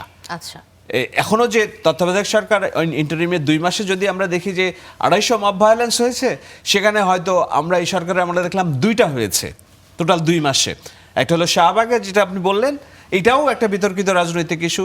শাহবাগ নিয়ন্ত্রণ করে বিশ্ববিদ্যালয় নিয়ন্ত্রণ করে মবস্টাররা, জামায়াত শিবিরের ছেলেমেয়েরা। তো তারা যখন এগুলা তে আক্রমণ করে, অন্য কোথাও হলে আমরা প্রতিবাদের লিপিতে দেখে যাই যে একেবারে ঝড় উঠে যায়, ডাকসু নীরব এখানে, সাদিক কায়েমরা নীরব এখানে। তো সেটা তো আপনার সেই প্রশ্নটাও করতে হবে যে না, বিশ্ববিদ্যালয়ের মতো জায়গায়, সবচেয়ে সেফেস্ট জায়গায় কেন হামলা করব আমি একটা মতাদর্শের মানুষের উপর? তারা কি আপনার ঘরের আমি মধ্যে? দুটি ঘটনাই উল্লেখ করেছি, আমি শাহবাগেরটাও বলেছি, এটাও বলেছি। আমি বলছি 2টা ঘটনা, যেখানে ধরেন 250 ঘটনা ঘটেছে, সেখানে 2টা ঘটনা। তো এই 2টা ঘটনাও আমরা চাই যেন না ঘটুক, এটুকুই প্রত্যাশা সরকারের কাছে। এবং এটাকে অস্বীকার করার কোনো রাজনীতি আমি করছি না এখানে। ঠিক আছে, শাহেদ আলম, আসবো আবার আপনার কাছে। সৈয়দ আসিফা আশরাফি পাপিয়া, একই প্রসঙ্গে লেখক ও শিক্ষক আনু মোহাম্মদ বলেছেন যে আগের ঘটনাগুলোর বিচার হয়নি, তাই আবার এ ধরনের ঘটনাটি ঘটছে। আগে যেসব মব সৃষ্টি করে হামলা হয়েছে, সরকারের উচিত যে এসব ঘটনা তদন্ত করে শ্বেতপত্র প্রকাশ করা এবং ব্যবস্থা নেওয়া। বিচার না করলে বুঝতে হবে এসব ঘটনায় সরকারের সমর্থন রয়েছে। এই যে স্বরাষ্ট্রমন্ত্রী সালাউদ্দিন আহমেদ ক্ষমতায় মন্ত্রিত্ব গ্রহণ করার পরে ঘোষণা দিলেন যে মবের দিন শেষ, এতটুকু বলাই কি আসলে যথেষ্ট, নাকি আগের ঘটনাগুলোর বিচার হলে এই ধরনের ঘটনা ঘটতো? আচ্ছা, এটা আমি একটু বলি যে আপনি একবারে 1 মাসের ভিতরে যদি মনে করেন যে শূন্যের কোঠায় সবকিছু চলে যাবে, আইন শৃঙ্খলার অপরাধ, চুরি, ডাকাতি, ছিনতাই, আমি নতুন ঘটনার কথা বলছি না, অন্তর্বর্তী সরকারের সময় ঘটা বিষয়। যে এই সরকার আসার পর একবারে শূন্যের কোঠায় সবকিছু চলে যাবে, আলাদিনের আশ্চর্য প্রদীপ কিন্তু আমার কাছে নাই। মানুষের মোটিভেশন, মানুষের চাহিদা, মানুষের ইন্টেনশন, এটা একবারে গভর্নমেন্ট স্যাটেলাইট পদ্ধতিতে পরিবর্তন করে ফেলবে, এরকমও কিন্তু কোনো বিষয় না। এখন দেখেন, আমি লয়ার হিসেবে আমার এই মাজার কেন্দ্রিক যে কিছু অভিজ্ঞতা আছে, যেমন আমার হাইকোর্টে একটা বড় মাজার আছে, ঢাকাতে গোলাপসার একটা বড় মাজার আছে, আপনার কুষ্টিয়াতে লালন শাহর মাজার আছে। এখানে অধিকাংশই দেখবেন যে এখানে কিন্তু চাঁদা দেয়, সবাই মাজারে পয়সা দেয়। এই পয়সার চাঁদা নেওয়া নিয়েই ভিতরে আভ্যন্তরীণ কোন্দল গণ্ডগোল এবং এর চাঁদার ভাগ বাটোয়ারা, খরচার হিসাব নিকাশ নিয়েও কিন্তু আমি লয়ার হিসেবে যেটুকু জেনেছি যে এরকম নিজেদের ভিতরে আভ্যন্তরীণ কোন্দল দ্বন্দ্ব কিন্তু থাকে। এবং এই থাকার কারণে এর আগেও এরকম ঘটনা বহুত ঘটেছে। যেমন চ্যানেলের একজন ওয়াজ করতেন, মানে ইসলামিক আলোচনা করতেন, ভদ্রলোক পুরান ঢাকাতে হত্যা করা হয়েছিল। তো সেগুলোর পিছনে পরোক্ষ কারণ কিন্তু এগুলো, বিচার আচার যদিও হয়নি সেটা ঠিক আছে। এখন মবের যে ব্যাপারটা, তাহসিন যেটা বললো যে মানুষকে ওই মানে পৌর প্রশাসক হিসেবে, পৌর মেয়র কি বলে, সিটি কর্পোরেশনের মেয়র হিসেবে এটা ঘেরাও ওটা ঘেরাও, জনদুর্ভোগ হয়েছে। তাহসিনরা জুলাই আগস্টের পর থেকে যে পরিমাণ একচিটিয়া অধিকার হচ্ছে যমুনার সামনে এবং হচ্ছে শাহবাগ, এটাকে যেভাবে ব্যবহার করছে, এবং ওই 7 কলেজ এদিকে আর হচ্ছে নিউ মার্কেটের এইটা, আর ওদিকে তিতুমির মহাখালীর এইটা, যে অচলাবস্থা 1.5 বছর যাবত সৃষ্টি হয়েছিল, সেইটার হাত থেকে কি স্বস্তির জায়গা আমরা আসেনি? আর যমুনা তো এনসিপি জামাতের একচিটি একটা প্লেস ছিল পার্মানেন্ট, যে ওখানে আর অন্য কেউ যেতে পারবে না, গেলে 144, কাউকে লাঠি মেরে রদ পানি গরম পানি দিয়ে বিদায় করে দেওয়া হচ্ছে, আর কাউকে দেখা হচ্ছে বিরিয়ানির প্যাকেট খাওয়ানো হচ্ছে। এই যে একটা অন্তর্বর্তীকালীন সরকারকে সবার সমর্থন নিয়ে বসানো, কিন্তু তাদের যখন বিন্দুমাত্র নিরপেক্ষতার কোনো জায়গা আচার আচরণে রাখে না, তখন স্বাভাবিক কারণে কিন্তু সর্বমহল থেকে মানে যাদের প্রতি পক্ষপাতিত্ব করে তারা সাপোর্টার থেকে যায়, বাদবাকি কিন্তু তারা সমালোচনার ঝড়টা উঠবেই। এখন আমাদের গভর্নমেন্টের ইন্টেনশন যে আমরা মব কালচারকে কোনোভাবেই প্রশ্রয় দেব না। এখন আপনি ওইখানে একটা ঘটনা ঘটে গেল, এখন যে 7টা আইডি থেকে এরকম পুরাতন কোনো কিছু প্রচার করা হলো, সূত্রপাত তো এখানেই। এবং এই আইডি নিয়ে আপনি দেখেন, এই যে শাহেদ আলম যেটি বলছিলেন যে এই সরকার কিন্তু এসেছে এই যে মব কালচার থাকবে না, মব সন্ত্রাস থাকবে না, এই কথার প্রচারণার মধ্যেই তো তাদের এক ধরনের আমাদের প্রচারণার মধ্যে একটা প্রচারণা ছিল, সেটা ঠিক আছে, অস্বীকার করছি না। শুরুতেই এসে ইন্টারিম গভর্নমেন্টের 1.5 বছরে মব সন্ত্রাস নিয়ে কিছুই কোনো স্টেপ তারা নিতে পারতো না। কারা? এই গভর্নমেন্ট নিচ্ছে। আর এইটার যে ঘটনা আপনি বলছেন যে নেয় নাই, অবশ্যই এটা নেবে, কারণ একটা মানুষ যেখানে মারা হয়েছে তাদের ইন্টারনাল কোনগুলো যেতে হয়, ইন্টারনাল। শোনেন, এখন আমি পুলিশের ব্যাপারে যেটা বলি, বাংলাদেশের পুলিশের একটা পেট্রোল ডিউটিতে যে যাবে সেই পরিমাণ তাদের সত্যিকার অর্থে যে থানায় যে তেল ডিজেল মোবিল এইটুকু তাদের হচ্ছে নাই। আসামিদেরকেই টাকা দিয়ে বাদীকে নিয়ে যেতে হয় আসামি ধরানোর, এটা হচ্ছে বাস্তব থানার পরিস্থিতি। এখন এইখানে পুলিশ যে গাফিলতিটা দেখিয়েছে, এই গাফিলতিকে অবশ্যই এটা স্বরাষ্ট্রমন্ত্রীর একটা তার তাৎক্ষণিক ব্যবস্থা নেওয়া দরকার, এবং গাফিলতি হিসেবে তাদের কারণ এসপি সহ সংশ্লিষ্ট থানা কর্তৃপক্ষকে জবাবদিহিতার মধ্যে নিয়ে এসে একটা অ্যাকশনে অবশ্যই যাওয়া উচিত। কিন্তু এখানে একটা কথা হচ্ছে যে এইটা যদি ইন্টেনশনালি, যেহেতু বিএনপি মব কালচার হচ্ছে একবার টোটালি বিপক্ষে, এবং এটা আমরা পাবলিককে বুঝাইছি যে আমরা এগুলো করব না, জনগণ আমাদের প্রতি আকৃষ্ট হয়েছে। এখন জনগণ যে আকৃষ্ট হয়েছে, এইটার আমাদের প্রতিপক্ষ যারা আছে তারা যে ধর্ম নিয়ে রাজনীতিটা করে এবং তাদের ধর্ম রাজনীতি নিয়ে এই মাজার কেন্দ্রিক রাজনীতিটা তাদের ভিতরে কিন্তু একটা প্রতিপক্ষ গ্রুপে আমি মনে করব। 7টা আইডি থেকে স্পেসিফিকভাবে এই যে অপপ্রচারগুলো চালানো হলো, এখন এই 7টা আইডির ব্যক্তিগুলোকে আইডেন্টিফাই করে এদেরকে প্রথম ধরতে হবে। তো এদেরকে ধরলেই তো আপনার হচ্ছে উৎসটা বের হয়ে আসবে। ধরে নাই তো আপা, সমস্যা তো ধরতে হবে বলছি। এক্স্যাক্টলি আপনি বলছেন যে সরকারকে আসলে অবশ্যই এদের 7 জনকে ধরতে হবে, যে সরকারকে ফাঁসানোর জন্য বা সরকারকে অপপ্রচার করা হচ্ছে, বলছেই তো যে 1 বছর 6 মাস টিকতে দিব না, আন্দোলন করব, মাঠে উড়াই দিব, বিতাড়িত করে দিবে দেশের মাটি থেকে। যেই দেশের আমার মনে হয় শান্তা আপনার একটু এখানে আরেকটু প্রোডিউসার যে তার একটা ভূমিকা রাখা দরকার ছিল।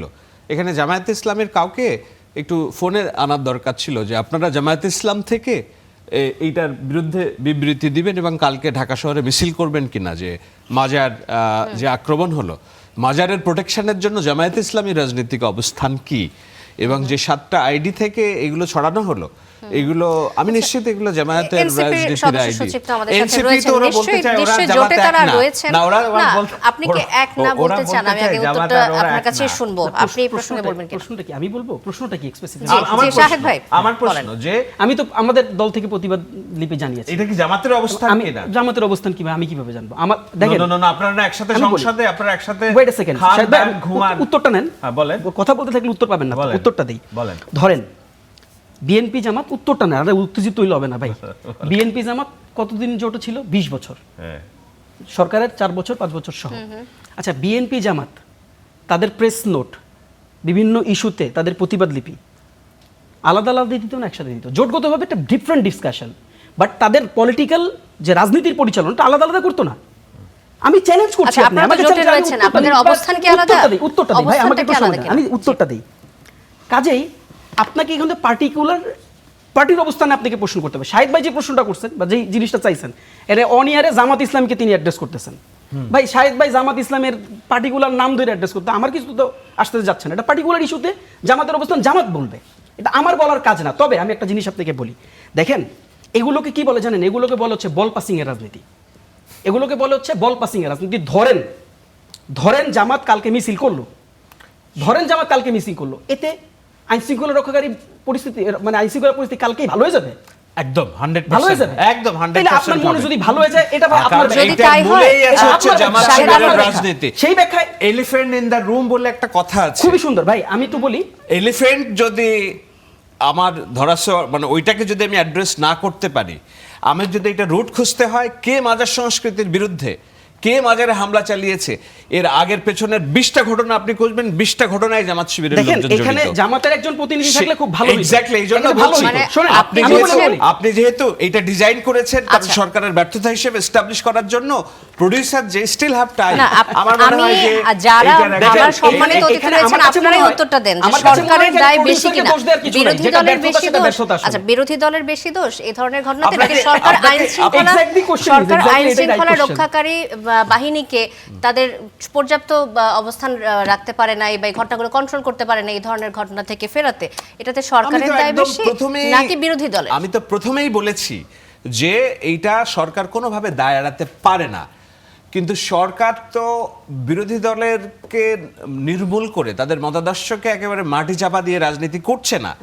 তো এটার পেছনের যে রাজনীতি, এটার পেছনে যারা জড়িত তাদেরকে যদি কালকে হু নোজ যে সাউদার মতো করে যদি কালকে আলটিমেটাম দেয় সংসদে যে না, যারা এই কোরআনের অবমাননা করেছে তাদের যারা ধরা হয়েছে যদি 24 ঘন্টার মধ্যে মুক্তি না দেওয়া হয় তাহলে আমরা সরকার মামলা ফেলে তুলে দেব। নিতে হবে 4টার ভিতরে। আমি তো জেনে বুঝেই আপনাকে বলেছি, সাউদারটা যেটা যেহেতু এটা একটা রাজনীতির ইস্যু করছেন বিএনপির ব্যর্থতা হিসেবে, সেক্ষেত্রে এখানকার যে এলিফ্যান্ট ইন দ্য রুম জামায়াতের রাজনীতির শীর্ষ কোনো বক্তাকে যদি আমরা এখানে আনতে পারতাম। আচ্ছা, আমরা সাধারণ কারণ আমি তো মানুষ চাই- হিসেবে আমি তো সবার চাই আগে যে আমি তো যাকে- চাই আচ্ছা, যে আচ্ছা। এনসিপি এবং শাহেদ জামাত আলম, মিলে কালকে শাহেদ ঢাকা আলম, শহর শাহেদ অচল ভাইয়ের করে জন্য- দিক যে শাহেদ ভাইয়ের জন্য আমার কষ্ট হয়ে মাজার যেতেছে- সংস্কৃতি রক্ষা শাহেদ ভাইয়ের শাহেদ জন্য আলম। কষ্ট হয়ে যেতেছে, unfortunately শব্দ সেনসিটিভ বলতে পারে না না না বাট ইটস ওকে। না, না, এটা না, জামাত শাহেদ আলম- থাকা উচিত I- I উচিত ছিল, want- I agree, ঠিক আছে। personally, I because want- আমরা- জামাত যদি যদি তাই আমরা হয়, আমাদের বলতে এবং হবে। সংসদে- এবং আমি আচ্ছা। নিশ্চিতভাবে বলতে পারি কালকে যদি ঢাকা শহরে জামাত এনসিপি অচল করে দেয় যে আমার মাজার সংস্কৃতি রক্ষা করতে হবে,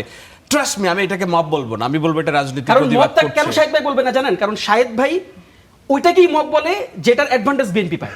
আমরা কালকেও আর বাকি তাহলে সব সহিংসতা। সেই ঘটনাকে That's the মব বলে problem. আবার একটা টক শো করবো না, definitely। না, এই উনি দুটো- কি এই দুটো বলবেন? very glad। আমি just এই যে- basic এই যে example- তাহসিন, এটা ঠিক জি। কথা বলা হলো না। কারণ উনি বলছে কি যে জামাত এবং দেখেন এনসিপি আপা, মিলে বলছি একটা শাহেদ ভাইকে, মিছিল আপনি যদি যদি করে। counter দেন, আমি না, যাবো না, কই বলেন? counter না, ব্যাখ্যাটা অপব্যাখ্যা হয়ে যাচ্ছে। না, আমি তো আচ্ছা, শাহেদ ভাইকে বলছি। অপব্যাখ্যা আচ্ছা, হলো। ও আবার কথা বলছে বিকজ আমার তাসিন লেখালেখি রিয়াজ- পড়ে তো Yes, ও বুঝে- exactly it is. ও বুঝে He is যে very আমি right. কোন He is লাইনে very কথা right. বলছে, আমি- কিন্তু আমি তো স্পষ্ট করে বললাম কালকে জামাত এবং এনসিপি যদি মাজার সংস্কৃতি রক্ষার দাবিতে বাইতুল মোকাররমে মিছিল বের করে এবং ঢাকা শহর অচল করে দেয়, আমি শাহেদ আলম তাদের মিছিলে যে দাঁড়ায় জি। বলবো যে ইয়েস আই এম উইথ আমার ইউ মনে হয় guys. Great to know this, Jamaat great to know this. জাতীয় সংসদে যে দাবিগুলো তুলেছে সেই দাবি প্রসঙ্গে আমরা চলে আসি, এখনো তারা সেটি স্ট্যাবলিশ করতে পারেনি। বিএনপিকে সব আন্দোলনের সুবিধাভোগী বলা হচ্ছে। তাহসিন রিয়াজ, আপনার কাছে শুরু করব এই বিষয়ে যে বিরোধী দলীয় চিফ হুইপ ও জাতীয় নাগরিক পার্টি আহ্বায়ক নাহিদ ইসলাম বলেছেন বিএনপিকে সব আন্দোলনের সুবিধাভোগী, তারা আন্দোলনের সুবিধা নিয়েছে কিন্তু কোনো গণ আন্দোলনের প্রতিশ্রুতি তারা রক্ষা করেনি। 1990-এর গণ আন্দোলনও করেনি, তখনও বিএনপি ক্ষমতায় ছিল। তারপর 96 এর মাগুরার election আমরা জানি। 71-এর নাম করে কখনো জুলাই যোদ্ধাদের নাম ব্যবহার করেছে, এই প্রসঙ্গগুলো তারা এনেছে এবং কোনোটাই ধারণ করে না বিএনপি। আপনি এই বিষয়ে কি বলবেন যে বিএনপিকে আন্দোলনের সুবিধা নিয়েছে কিন্তু গণ আন্দোলনের প্রতিশ্রুতি রক্ষা করেনি, এই বিষয়ে কি জনগণ বোঝে না নাকি আপনারা বিএনপিকে ভুল বুঝিয়েছেন? ওকে, আমি একটু আপনাকে জাস্ট অনুরোধ করব যে আমি একটু কথাগুলো বলবো, একটু ইন্টারাপশন না করলে পুরো বাক্যটা আমি বিনিময় করতে পারবো জি, আর কি। জি, আচ্ছা, আমার সময় শেষ হলে আমাকে থামাবেন, আমি থেমে যাব। দেখেন এই কথাটার বেসিসটা কি আসলে, কোথা থেকে এই আলোচনাটা আসলো? আমরা যখন জাতীয় সংসদের দিকে তাকাই এবং আমরা যখন জুলাইয়ের দিকে তাকাই, আমরা তো আসলে জুলাইয়ের লেন্সে অনেক কিছু দেখি। আমি খুব অনেস্টলি আপনাকে বলি, 71টাকে আমরা উইটনেস করি না, আমরা খাতা কলমে বইপত্রে পড়েছি এবং ওটাকে কিন্তু আমরা অন্তরে ওইভাবে করে ধারণ করেছি, ওটা আমাদেরকে গুজবাম দেয়। কিন্তু দেখেন আন্দোলনটাকে আমরা কিন্তু, যেটা আমি এর আগেও বিভিন্ন আলোচনায় বলেছিলাম, দেখেন 71-এর যে এসেন্স ছিল, এই এসেন্সটা বা 71-এর যে আলটিমেট যে আউটকাম আমাদের জনগণের পাওয়ার কথা ছিল, এই লম্বা সময় কিন্তু এই জনগণের এই আউটকামটা আমরা দেখিনি, যার কারণে কিন্তু সিপাহি বিপ্লব হলো, যার কারণে কিন্তু জিয়াউর রহমানকে ক্ষমতা নিতে হলো এবং লম্বা সময় সংস্কারের পদ্ধতিতে যাইতে হলো। এবং দেখেন এই যে আমরা 72-এর সংবিধান নিয়ে এত কথা বলি, আমি সংসদের আলোচনা আসবো, এই পুরো মানে 75-এর পর থেকে আপনার 79 নির্বাচন পর্যন্ত এই 72-এর সংবিধানকে কিন্তু জিয়াউর রহমান সাসপেন্ড করে রাখছিলেন। Because of why? বিকজ চতুর্থ সংশোধনীর মাধ্যমেই এই পুরো 72-এর সংবিধানকে কমপ্লিটলি ইনভ্যালিডেট করে দিয়েছিল, জনগণ থেকে দূরে সরিয়ে রাখা হয়েছিল। পরবর্তীতে তিনি সংস্কার করার মাধ্যমে ফার্স্ট যে অধিবেশন, এই অধিবেশনে তিনি অ্যামেন্ডমেন্ট করেন, নতুন নতুন সংস্কারগুলো তিনি নিয়ে আসার মাধ্যমে কিন্তু এই 72 সংবিধানটা পরে আবার রিনিউ হয়। কিন্তু খেয়াল করে দেখেন ওই সময় কিন্তু বিপ্লব সংগঠিত হয়েছিল, কিন্তু ওই সময় কিন্তু আমরা নতুন সংবিধান কেউ খুঁজি না আনফরচুনেটলি। এবার আসেন সংসদের আলোচনায়। যেটা বলছিলাম যে আমরা যখন জুলাইয়ের দিকে তাকাই, এই যে 16 বছরের রেজিমকে আমরা যখন দেখি, দেখেন সবচেয়ে বেশি সাফারার কারা? বাংলাদেশের পলিটিক্যাল সার্ভিসের লোকজন সবচেয়ে বেশি সাফারার। বড় দল হিসেবে কি বিএনপি সাফারার না? বিএনপির লোকজন কি আমরা অসংখ্য মানুষের কথা কি জানি না? যারা গুম হয়েছে, যারা মানে নির্বিচারে যাদেরকে নিহত করা হয়েছে ক্রসফায়ার নামে বিভিন্নভাবে হয়েছে। তো কিন্তু এই সংসদে আমরা যখন দেখি যে আপনি শুধুমাত্র মানবাধিকার কমিশনকে বাদ দেন, কি রিজন দিয়ে? এই রিজন দিয়ে বাদ দেন যে মানবাধিকার কমিশন কোনো মন্ত্রণালয়ের অধীনে না। দেখেন এইটা যখন আপনি রিজনিং করেন, এই রিজনিং করলে আপনি যেমন হাসতেছেন মুচকি মুচকি, আমিও হাসি আনফরচুনেটলি। কেন জানেন? মানবাধিকার কমিশন এটা একটা ইন্ডিপেন্ডেন্ট কমিশন। পৃথিবীর, বাংলাদেশ না, পৃথিবীর যে কোনো দেশের দিকে আপনি তাকান, সেটাকে পিক করেন, সেটার কমিশনার নির্বাচন প্রক্রিয়া থেকে শুরু করে পৃথিবীর সকল দেশই এটাকে একটা খুব ট্রান্সপারেন্ট এবং ইন্ডিপেন্ডেন্ট জায়গায় রাখে। কারণ মানবাধিকার কমিশনের কাজ কি জানেন?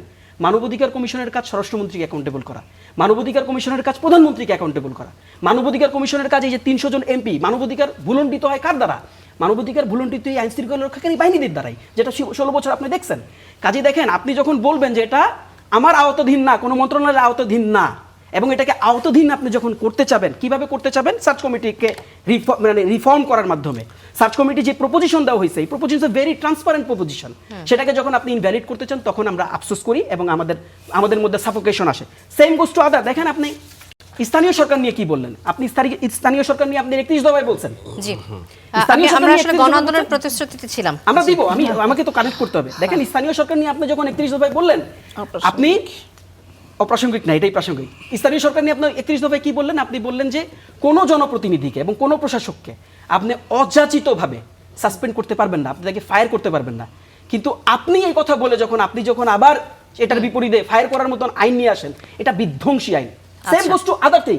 আপনি দেখেন আমরা স্বাধীন সচিবালয়ের কথা বলেছি, আপনি হিস্ট্রি দেখেন, আমরা যখন দেখেছি চতুর্থ সংশোধনীর মাধ্যমে অনেকগুলো গুম কমিশন, মানবাধিকার কমিশন, পুলিশ কমিশন, দুদক সহ বেশ কয়েকটি অধ্যাদেশ যেটি নিয়ে মানুষের জীবন নিরাপত্তার সাথে জড়িত। গুরুত্বপূর্ণ আলাপটা আমি বলি, দেখেন সংক্ষেপে বলছি। এই যে স্বাধীন বিচার বিভাগ, স্বাধীন বিচার বিভাগের এসেন্সটা কি ছিল? চতুর্থ সংশোধনীর মাধ্যমে আমরা যখন দেখছি এটাকে রাষ্ট্রপতির আওতায় নিয়ে আসে, তার মানে রাষ্ট্রপতি এককভাবে সকল বিচারপতি নিয়োগ দিবে। আবার রাষ্ট্রপতিকেই সংবিধান 48-এর 1-এ লিমিট করে দিচ্ছে, 48-এর 3-এ লিমিট করে দিচ্ছে যে রাষ্ট্রপতি যে কোনো ধরনের নিয়োগ যিনি দিবেন, যেভাবে দিবেন, সেই প্রক্রিয়াটা হবে প্রধানমন্ত্রীর পরামর্শক্রমে। কাজে দেখেন আপনি যদি সবকিছুকে নিজের মতন করে গুছাইতে চান, নিজের মতন করে যদি আপনি ডেভেলপ করতে চান, তখন তো আসলে আমাদের সাফোকেশনটা ইনজাস্টিফাইড সাফোকেশন না। আপনি ফ্যাসিবাদ দেখেন এটাতে, আবারো ফ্যাসিবাদ দেখেন। আমি এত শক্ত শব্দ উচ্চারণ এখনই করতে চাই না, তবে দ্য ওয়ে, যেই রাস্তা, যে পথ দিয়ে তারা হাঁটছেন, আমার কাছে মনে হয় তারা মাঝে মাঝে ঘুমের মধ্যে ফ্যাসিবাদ দেখেন কিনা আমি জানি না, কারণ এই পথ দিয়ে কিন্তু হাসিনা কিছুদিন আগে গেছে।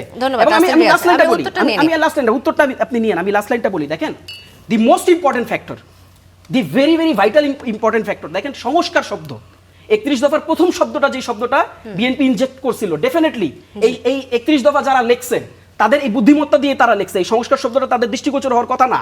এই সংস্কার শব্দ তারা 31 দফায় লিখলেন, তাদের ম্যানিফেস্টো খুলে দেখেন। এই জুলাই ঐক্যমত্য যে সংবিধান, তারা বলে জুলাই কি সনদ, তারা বলে হরফেরও পালন করবে না।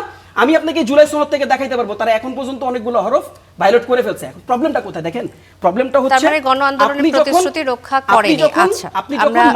আপনি যখন কমিটমেন্ট করে সকালবেলা আপনি বলছেন, আপনি সকালবেলা বলছেন যে গণভোট মানি, এবং আর্টিকেল 7 দিয়ে আপনি বলছেন জাস্টিফাইড কমেন্ট আপনি করছেন। আপনি যদি আমি মনে করি কি জানেন, আমি মনে করি এইসব বিষয়ে শাহেদ আলম ভাইদেরও কষ্ট পাওয়া উচিত। তারা কেন কষ্ট পায় না আমি জানি না। আপনার কাছে আসতে চাই যে এই যে ঘটনাটা, গণ আন্দোলনের প্রতিশ্রুতি রক্ষা করতে পারেনি বিএনপি, কোনো কথাই রাখতে পারেনি। শফিকুর রহমান বলছেন যে গুম কমিশন, মানবাধিকার কমিশন, পুলিশ কমিশন, দুদক সহ যেসব অধ্যাদেশ মানুষের জীবন নিরাপত্তার সাথে জড়িত, সেগুলো তারা ফ্যাসিবাদ ঠেকাতে যেগুলো প্রয়োজন সেটি তারা রক্ষা করতে পারেনি। আবার কি ফ্যাসিবাদ কায়েম করতে চায়? আচ্ছা, আমি এখন একটা কথা বলি যে একবারে তাহসিন রিয়াজ ধোয়া তুলসী পাতা, মানে জামাতের ওই যে বলা হলো যে জামাত আর এনসিপি, শাহেদ আলম যখন বললো উনি ক্ষিপ্ত হলেন। তো জামাত আর এনসিপির বক্তব্য তো হুবহু একবারে ফটোকপি, কাট পেস্ট। এই জন্যই বলা হয় যে জামাত আর এনসিপি সেম টু সেম। এখন দেখেন উনি কি বললেন যে প্রত্যেকটা আন্দোলনের সুবিধাভোগী হচ্ছে আমরা। এই কথাটার আমি তীব্র ভাষায় বিরোধিতা করছি, কারণ ওর জন্ম 1981 সালের যে আন্দোলন, স্বৈরাচার বিরোধী, এরশাদ বিরোধী, সেই আন্দোলনের পরে তার জন্ম। আর আমি যেহেতু আন্দোলন সরাসরি করেছি, তাহলে 86 সালে জামাত ইসলাম কি করলো, আওয়ামী লীগ জাতীয় পার্টি মিলে নির্বাচনে গেল, তাহলে সুবিধাটা কে ভোগ করলো, জামাত ইসলাম এবং আওয়ামী লীগ করলো। ওখানে জামাত এবং আওয়ামী লীগ দোসর হলো, গাঁট বাঁধা দোসর একজন আর একজনের। আর আমরা করলাম আন্দোলন, 9 বছর আমরা আন্দোলন করে বেগম খালেদা জিয়া 86-88 নির্বাচন বর্জন করার কারণে আপসীন খেতাবে উনি ভূষিত হলেন। তারপরে নির্বাচন 9 বছর আন্দোলন করে গণতান্ত্রিক পদ্ধতির মাধ্যমে বেগম খালেদা জিয়া ক্ষমতায়িত হলো, প্রধানমন্ত্রী উনি হলেন। জামাত ইসলাম 2টা মহিলা এমপি দিয়ে সমর্থন করলো। 94-এর সাথে সাথে শুরু হলো এই মুহূর্তে দরকার তত্ত্বাবধায়ক সরকার। এক ধাপে আবার জামাত আর আওয়ামী লীগ আবার প্যাকটাপ হয়ে গেল, ওই 86-র প্যাকটাপ, 94-এর প্যাকটাপ। এবং যে ধরনের উশৃঙ্খল আচরণ আওয়ামী লীগ আর জামাত যে যেখানে শক্তিশালী সে সেখানে যেভাবে যা করছে, এবং আমি নিজে ভুক্তভোগী, আমি ভিকটিম। জামাত প্রতিনিয়ত আমার বাড়িতে বোমা ফাটাইছে, ওই সারের ট্রাকগুলা ওই জয় বাংলা 2-4টা স্লোগান আর ওই এরা মিলে একসাথে লুট করছে কৃষকের সার আর চাষের মৌসুম, ওই সারগুলা পৌঁছাতে হবে।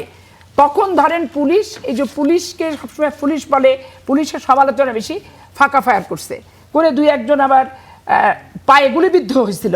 এগুলা নিয়ে মতিয়া চৌধুরী সারাদিন বক্তৃতা দিত পার্লামেন্টে যে কৃষকের বুকে গুলি মারছে হচ্ছে বিএনপি।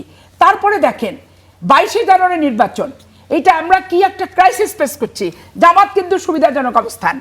96 নির্বাচন যখন আমরা আসলাম 116টা সিটে কিন্তু আমরা বাংলাদেশের সর্ববৃহৎ বিরোধী দল হিসেবে বিএনপি কিন্তু পেল। তাহলে জন আকাঙ্ক্ষা পূরণ করতে সক্ষম না হলে 116টার বিরোধী দল 16 সিটের, এটা কিন্তু চারটিখানি কথা না। তারপরে দেখেন 22 জানুয়ারি সুবিধাজনক অবস্থানে গেল, এবং 1/11 সময় আবার 2001-এ ওরা মন্ত্রিত্ব নিল, নিয়ে কিন্তু যেই 1/11 আসলো সাথে সাথে পোল্ট্রি খেলো জামাত ইসলাম। পোল্ট্রি খেয়ে আমরা সব দুর্নীতিবাজ, ওরা সব ধোয়া তুলসী পাতা। আরে আমাদের নামেও টিনের মামলা, মৌলানা সোবহানের নামে টিনের মামলা, আমাদের নামে দুদকের মামলা, দেলোয়ার হোসেন সাইদির নামে দুদকের মামলা, 10 বছরের সাজা ওই সূর্য নাইবে আসতেছে শাহজাহান চৌধুরী চট্টগ্রামের, তার নামের। এরকমভাবে দেখেন আপনি গুগল সার্চ দিলে 1/11-তে তাদের কতজনের বিরুদ্ধে মামলা ছিল। কিন্তু তারা এমন একটা বলে যে তারা আমাদের অংশ, কিন্তু দুর্নীতিবাজের মামলা আমরা খাইছি, তারা খায় নাই। তাদের সবাই কিন্তু খাইছে, গোলাম পরওয়ার সাহেবও খাইছে কিন্তু ওখানকার জুট মিলের টাকা আত্মসাতের, এবং দেলোয়ার হোসেন সাইদি সাহেবও কিন্তু মামলা খাইছে এতিমের টাকা, এতিমখানার টাকা আত্মসাৎ, এবং একটা প্রকল্প প্রায় 450 কোটি টাকার সম্ভবত এই প্রকল্পটা নিয়ে তারা ওখানে মামলা খেয়েছে। এবং গুগলে সার্চ না দিয়ে আমাদেরকে একচেটিয়া দোষারোপ করছে। তাহলে বলেন আমরা 81 থেকে আন্দোলন করে আমরা ক্ষমতায় গেলাম, তো জনগণ প্রত্যাশা পূরণ করছি, মাঝপথ থেকে পালাই যায়নি, আপসীন নেত্রীকে ক্ষমতা বসাইছে, আপসীন নেত্রী বেগম খালেদা জিয়াকে। তো এই সুবিধা কি জামাত ইসলাম ভোগ করবে? এই সুবিধা কি আওয়ামী লীগ ভোগ করবে? এটা কি জামাতের কথা বলছেন? জামাতের আরেকটা অভিযোগ আপনাকে বলতে চাই যে বিএনপি বাংলাদেশ ব্যাংক থেকে শুরু করে বিসিবি সব জায়গায় যে নিয়ন্ত্রণ চেষ্টা করছে, এটাকে আপনি কি বলবেন? 2008-এর পরে, 2008 সাল থেকে 1/11 থেকে আমরা ইলিয়াস আলীকে পাই নাই, আমরা চৌধুরী আলমকে পাই নাই, আমরা অনেককে পাই না, ওনারা সবাইকে পেয়েছে। ওই গোলাম আজম সাহেবের ছেলেকে পেয়েছে, মীর কাশেম আলী সাহেবের ছেলেকে তারা ফেরত পেয়েছে, কিন্তু আমরা এখনো কিন্তু কাউকে পাই নাই। তাহলে আমরা এটা বেনিফিশিয়ারি কিভাবে হলাম? আপনারা যাদেরকে ফেরত পেয়েছেন পার্লামেন্টে এমপির প্রতিনিধিত্ব করছে 2-1 জন, আর আমরা এখন পর্যন্ত না পাওয়া হিসেবে হতাশাগ্রস্ত হয়ে আছি, পরিবারবিহীন হয়ে আছি। তাহলে এই যে সুবিধাভোগী কথাটা বললো, এইটা না, সুবিধাভোগী জামাত ইসলাম, সুবিধাভোগী এনসিপি। কেন এনসিপি? যেভাবে ডক্টর ইউনূসের কাছ থেকে সুবিধা পেয়েছে, এবং উনার কর্মকর্তা, উনার হচ্ছে কি নিয়োগকর্তা, ইউনূস সাহেব নিজে বলেছেন, এবং উনার জন্য 3 দিন অপেক্ষা করেছেন ডক্টর ইউনূস সাহেবের জন্য। তারপরে আপনি আরেকটা জিনিস চিন্তা করেন, যুবকরা নির্বাচিত হবে, রাষ্ট্রীয় ক্ষমতা আসবে, নতুন দল হওয়ার আগে উনি বক্তৃতা দিছে যে বাংলাদেশের যুবকদের নতুন দল হবে। তাহলে এগুলো কি সবটাই কিন্তু পরিকল্পিত, এবং পরিকল্পিত একটি অধ্যায় অন্তর্বর্তীকালীন সরকার জামাত এবং এনসিপি নামক এই মুদ্রার এপিট আর ওপিট। জামাত যা, এনসিপি তা, ইসলাম মঞ্চ তা, তৌহিদি জনতা তা, সব হচ্ছে সেম টু সেম। একটা ছোট করে যদি আমরা একটা উত্তর দেন যে আজ রোববার গণঅভ্যুত্থানের সময় সহিংসতা, ভাঙচুর ও হত্যাচেষ্টার অভিযোগে রাজধানীর লালবাগ থানায় করা মামলায় শিরিন শারমিন চৌধুরীর জামিন মঞ্জুর করেছেন। তো অনেক আওয়ামী লীগ সিনিয়র নেতা তো কারাগারে রয়েছেন, তাদের কারো তো জামিন হয়নি। আপনি এই প্রসঙ্গে যদি বলেন, গুম কমিশন, মানবাধিকার কমিশন বলছেন, দেখেন এটা অধ্যাদেশ, অন্তর্বর্তীকালীন সরকারের অধ্যাদেশকে আমার সবগুলোকে অনুমোদন দিতে হবে এরকম কোনো বাধ্যবাধকতা নাই।